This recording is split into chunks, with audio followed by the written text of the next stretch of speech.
ವೀಕ್ಷಕರೇ, ದಾವಣಗೆರೆ ಮತ್ತು Bagalkot by election ಚುನಾವಣೆ ಕಣಕ್ಕೆ ದಿನ ರಂಗೇರ್ತಾನೆ ಇದೆ.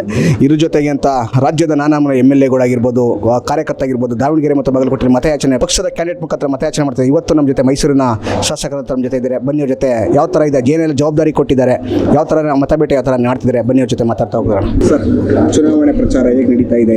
ಏನೆಲ್ಲ ಚುನಾವಣೆ ಪ್ರಚಾರ ತುಂಬ ಚೆನ್ನಾಗಿ ನಡೀತೈತೆ. ಈಗ ನಮಗೆ ಆಜಾದ್ ನಗರಕ್ಕೆ ನಮ್ಮನ್ನು ಜವಾಬ್ದಾರಿಯಾಗಿ ಹಾಕಿದರು.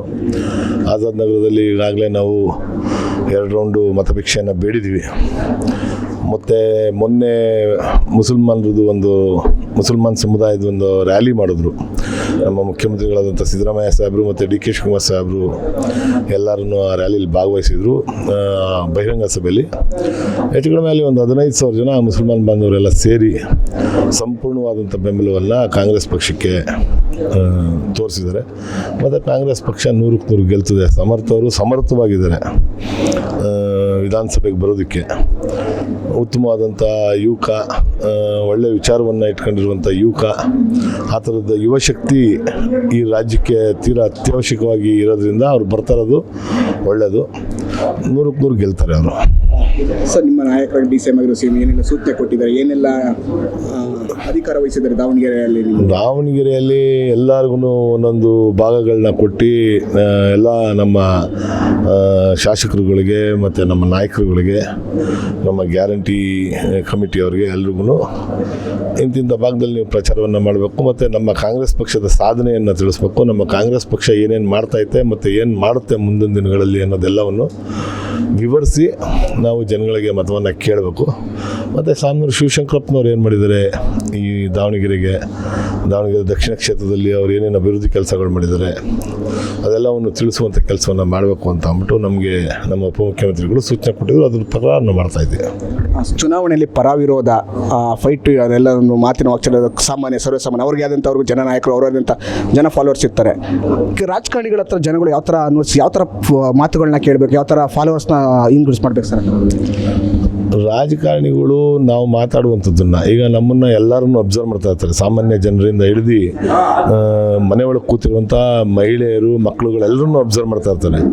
ನಮ್ಮ ಆ್ಯಟಿಟ್ಯೂಡು, ನಮ್ಮ ನಡವಳಿಕೆ ಕರೆಕ್ಟಾಗಿರಬೇಕು. ಯಾಕೆಂದರೆ ನಮ್ಮ ವಿಚಾರವನ್ನು ಅವರು ತಿಳ್ಕೊಳ್ಳುವಂಥದ್ದು, ನಾವು ಹೆಂಗೆ ನಡ್ಕೊಳ್ತೀವಿ ಅದನ್ನು ಅವ್ರನ್ನು ಅನುಸರಿಸುವಂಥ ಕೆಲಸಗಳು ಸುಮಾರು ಜನ ಮಾಡ್ತಾರೆ. ಹಾಗಾಗಿ ನಮ್ಮ ನಡವಳಿಕೆ ಕರೆಕ್ಟಾಗಿರಬೇಕು ಅಂತ ಅದು ನನ್ನ ಅನಿಸಿಕೆ. ಈ ವಿಚಾರ ಯಾಕೆ ಕೇಳಿದ್ದೇನೆ ಸರ್, ನಿಮ್ಮ ಥರನೇ ಬಾಗಲಕೋಟೆಯಲ್ಲಿ ಏನೆಲ್ಲ ಕೂಡ ಒಂದು ಚುನಾವಣಾ ಪ್ರಚಾರ ವಿ ಸೋಮಣ್ಣನ ಕೂಡ ಜೊತೆ ಇರ್ತಾರೆ, ಪ್ರತಾಪ್ ಸಿಂಹನು ಕೂಡ ಅಲ್ಲೇ ಇರ್ತಾರೆ. CM ಸಿದ್ದರಾಮಯ್ಯ ಬಗ್ಗೆ ಒಂದು ಏನು ತಚ್ಚತ್ವವಾಗಿ ಒಂದು ಮಾತಾಡ್ತಾರೆ, ಯುಗಾದಿ ದಿನ ಮೊಸ ತಿನ್ನಲಿ, ಯಾವ್ದಾರು ತಿನ್ನಲಿ, ಏನಾರ ಮಾಡ್ಕೊಳ್ಳಿ ಅನ್ನೋ ಥರ. ಈ ಥರ ಜನ ಯಾವ ಥರ ಅವ್ರನ್ನ ಇದು ಮಾಡ್ಕೋಬೇಕು ಸರ್ ಈ ವಿಚಾರದಲ್ಲಿ? ನಾನು ಅವರು ಸ್ಪೀಚಲ್ಲಿ ಮಾತಾಡ್ಬೇಕಾದ್ರೆ ಅದನ್ನು ನಾನು ನೋಡಿದೆ, ನನ್ನ TV ಮತ್ತು ನನ್ನ ಫೋನಲ್ಲಿ ನಾನು ನೋಡಿದೆ ಅದನ್ನು. ಅವರು ನಾವು ಮಾತ್ರ ಹಿಂದೂಗಳು, ಮಿಕ್ತವರೆಲ್ಲ ಏನು ಅಂತ ಅಂದ್ಕೊಂಡ್ರೆ ನಾವು ಪಕ್ಕಾ ಹಿಂದೂಗಳೇ. ರಾಮಕೃಷ್ಣ ಪರಮಹಂಸರು ಅಂತ ಅಂದ್ಬಿಟ್ಟು ಒಬ್ಬರು ಮಹಾನ್ ವಿದ್ವತ್ತಿದ್ದಂಥ ಸ್ವಾಮೀಜಿಗಳು ನಮ್ಮ ದೇಶದಲ್ಲಿದ್ದರು. ರಾಮಕೃಷ್ಣ ಪರಮಹಂಸರು ಬಯೋಗ್ರಫಿಲಿ ನಾನು ಓದಿರುವಂಥದ್ದು. ಆಹಾರ ಪದ್ಧತಿ ಯಾವ ರೀತಿ ಇರಬೇಕು ಅಂತ ಕೇಳ್ತಾರೆ. ಜೀರ್ಣ ಯಾವುದಾಗುತ್ತೆ ನಿನಗೆ ಅದನ್ನೆಲ್ಲವನ್ನು ತಿನ್ನುವಂಥ ಅವಕಾಶ ನಿನಗೈತೆ, ತಿನ್ಬೋದು ಅಂತ ಹೇಳ್ತಾರೆ. ನೀನು ವೆಜ್ಜೇ ಇರಬೇಕು, ನಾನ್ ವೆಜಿಟೇರಿಯನ್ ಆಗಬಾರ್ದು ಅನ್ನೋದೆಲ್ಲ ಅಲ್ಲ. ಮನುಷ್ಯನಿಗೆ ಜೀರ್ಣ ಯಾವುದಾಗುತ್ತೆ ಅದನ್ನು ತಿನ್ನುವಂಥ ಅಭ್ಯಾಸ ಮಾನವನ ಕಾಲದಿಂದನೂ ಇರುವಂಥದ್ದು. ಯಾವ ಸಮಯದಲ್ಲಾದ್ರೂ ತಿನ್ಬೋದು ಅದನ್ನು ನಾವು. ಹಬ್ಬ ಹರಿದಿನಗಳಲ್ಲಿ ಅದು ನಮ್ಮ ವಿವೇಚನೆಗೆ ಬಿಟ್ಟಂಥ ವಿಚಾರ. ಈಗ ಸುಮಾರು ಊರುಗಳಲ್ಲಿ, ಸುಮಾರು ಜಿಲ್ಲೆಗಳಲ್ಲಿ ನಾನು ನೋಡ್ದಂಗೆ ಗಣೇಶನ ಹಬ್ಬಕ್ಕೆ ಮಟನ್ನನ್ನೇ ನೈವೇದ್ಯ ಇಡ್ತಾರೆ. ನಮ್ಮಲ್ಲಿ ಮುತ್ತತ್ತಿ ಅಂತ ಒಂದು ದೇವಸ್ಥಾನ ಐತೆ, ಆಂಜನೇಯ ಸ್ವಾಮಿ ದೇವಸ್ಥಾನ. ಅಲ್ಲಿ ಆಂಜನೇಯ ಸ್ವಾಮಿ ದೇವಸ್ಥಾನಕ್ಕೆ ನಾವು ಕುಯ್ಯುವಂಥದ್ದೇ ಮರಿ. ಅದು ನಮ್ಮ ಕಲ್ಚರ್ಗೆ ಸೇರಿದ್ದದು. ಆಹಾರ ಪದ್ಧತಿ, ಆಹಾರ ತಿನ್ನುವಂಥ ಅಭ್ಯಾಸ ಅವ್ರವ್ರಿಗೆ ಸೇರಿದ ವಿಚಾರ ಅದು.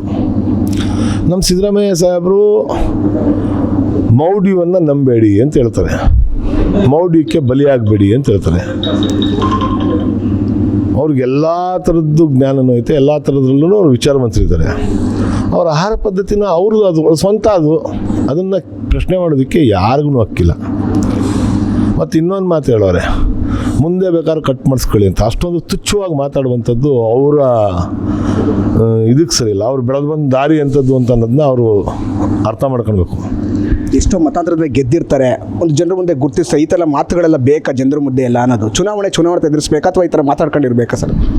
ನೋಡಿ, ಜನಗಳನ್ನ ಯಾಮಾರಿಸೋದು ತುಂಬ ಕಷ್ಟ ಐತೆ ಅವ್ರಿಗೆ. ಅವ್ರು ಅಂದ್ಕೊಂಡಿರೋ ರೀತಿ ನಾನು ಮಾತಾಡೋದ್ರಿಂದ ನಾನು ಹಿಂದೂ ಅಂತ ಅನ್ನೋದನ್ನ ಮುಂದೆ ಇಟ್ಟು ನಾನು ಜನಗಳಿಗೆ ಮಂಗ್ಬುದ್ಧಿ ಹರಿಸ್ಬೋದು ಅಂತ ಅನ್ನೋದು ಅವ್ರ ಅನಿಸಿಕೆ, ಅವ್ರದ್ದು ತಪ್ಪು ಗ್ರಹಿಕೆ. ಅದು ಶಾಶ್ವತ ಅಲ್ಲ. ಅದೇ ಕಾರಣಕ್ಕೂ ಅವ್ರಿಗೆ ಅದರಿಂದ ಅವ್ರಿಗೆ ಒಳ್ಳೇದು ಆಗಲ್ಲ, ಅದೇ ಅವ್ರಿಗೆ ರಿವರ್ಸ್ ಆಗುತ್ತೆ. ಸ್ವಲ್ಪ ದಿವಸದಲ್ಲೇ ರಿವರ್ಸ್ ಆಗುತ್ತೆ, ಅದಾಗುತ್ತೆ. ಸರ್, ಮೈಸೂರಿನ ಚಾಮರಾಜ ಕ್ಷೇತ್ರ ಜನರು ಏನೆಲ್ಲ ನಿರೀಕ್ಷೆ ಇದೆ, ಮುಂದಿನ ಏನೆಲ್ಲ ಯೋಜನೆ ಇದೆ ನಿಮ್ಮ ಇದರಿಂದ? ನನ್ನ ಕ್ಷೇತ್ರದಲ್ಲಿ ಚಾಮರಾಜ ವಿಧಾನಸಭಾ ಕ್ಷೇತ್ರಕ್ಕೆ ಸಂಬಂಧಪಟ್ಟಂಗೆ ಹೇಳ್ಬೇಕು ಅಂತಂದರೆ ಉತ್ತಮವಾದಂಥ ಕೆಲಸಗಳೈತೈತೆ. ಈಗ CC ರೋಡ್ಗಳನ್ನ ತರ್ತಾಯಿದ್ದೀವಿ. NGT ವರ್ಕ್ UGD ಮುಕ್ತ ಕ್ಷೇತ್ರವನ್ನಾಗಿ ಮಾಡಬೇಕು ಅಂತ ಅಂದ್ಬಿಟ್ಟು, ಅಂದರೆ UGD ತೊಂದರೆ ಇಲ್ಲದಿರೋ ರೀತಿ ಮಾಡಬೇಕು ಅಂತ ಇದ್ದೀವಿ. UGD ವಿಚಾರವಾಗಿ ಅದರಲ್ಲಿ ಯಾವುದೇ ಥರದ ಸಮಸ್ಯೆಗಳು ಬರಬಾರ್ದು. ಮತ್ತು ರಸ್ತೆಗಳನ್ನ ಮಾಡಿಸ್ತಾ ಇದ್ದೀವಿ, ಚರಂಡಿಗಳನ್ನ ಮಾಡಿಸ್ತಾ ಇದ್ದೀವಿ ಮೂಲಭೂತ ಸೌಕರ್ಯವಾಗಿ. ಅದಲ್ಲದೆ ಶಿಕ್ಷಣ ಕ್ಷೇತ್ರಕ್ಕೆ ಮತ್ತು ಆರೋಗ್ಯ ಕ್ಷೇತ್ರಕ್ಕೆ ಹೆಚ್ಚು ಅನುದಾನವನ್ನು, ಹೆಚ್ಚು ಕೆಲಸವನ್ನು ನನ್ನ ಕ್ಷೇತ್ರದಲ್ಲಿ ನಡೀತಾ ಇತ್ತು.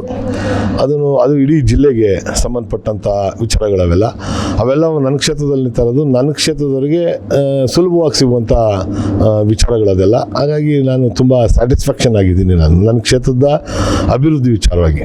ಕಳೆದ 3 ಬೈ ಎಲೆಕ್ಷನ್ ಕೂಡ 3 ನಿಮ್ಮದೇ ಆಗಿತ್ತು, ನಿಮ್ಮ ಪಕ್ಷದೇ ಆಗಿತ್ತು. ಈ ಸಲ 2 ಇದೆ.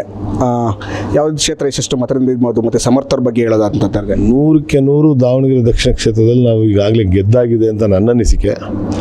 ಬಾಗಲಕೋಟೆಗೆ ನಾನು ಹೋಗಿಲ್ಲ. ಬಾಗಲಕೋಟೆಯಲ್ಲಿ ನಾನು ಫೋನ್ ಮಾಡಿ ನನ್ನ ಸ್ನೇಹಿತರುಗಳನ್ನ ಮತ್ತು ನಮ್ಮ ಪಕ್ಷದ ನಾಯಕರುಗಳನ್ನ ಹತ್ರ ಮಾತಾಡಿದಾಗ ಬಾಗಲಕೋಟೆನೂ ಗೆಲ್ತೀವಿ ಅಂತ ಅನ್ನೋ ವಿಚಾರ ಐತೆ. 2ಕ್ಕೆ 2 ನಾವು ಗೆಲ್ತೀವಿ ಸಲ. ಓಕೆ, ನಮಸ್ತೆ. ನೋಡಿದ್ರಲ್ಲ ವೀಕ್ಷಕರೇ, ಒಂದಿಷ್ಟು ಮೈಸೂರಿನ ಚಾಮರಾಜ ಕ್ಷೇತ್ರದ ಶಾಸಕರಾದಂಥ ಅವ್ರ ಜೊತೆ ಮಾತುಕತೆ. Camera person Prahlad, Arun, Davanagere.